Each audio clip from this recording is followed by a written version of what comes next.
రేపు ఏం జరుగుతుందో తెలీదు, ఎవరుంటామో కూడా తెలీదు. అప్పుడప్పుడు దొరికే చిన్న చిన్న మూమెంట్స్ ని వదలకుండా లైఫ్ ని ఎంజాయ్ చేయాలి. చాలా మంది రిచ్ అంటే మనీ ఉండటం అనుకుంటారు, big houses, luxury life. But real rich అంటే పీస్ తో ఉండటము, మనకు నచ్చిన వాళ్ళతో టైం స్పెండ్ చేయడం. హ్యాపీగా ఉండటానికి మనీ ఇంపార్టెంటే, కానీ అదొక్కటే హ్యాపీనెస్ ఇవ్వదు.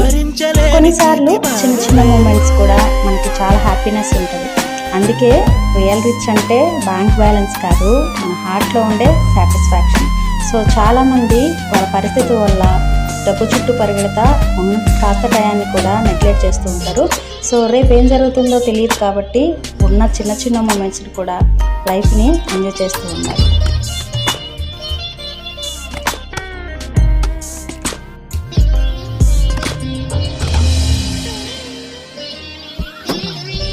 ఆగని ప్రయాణమై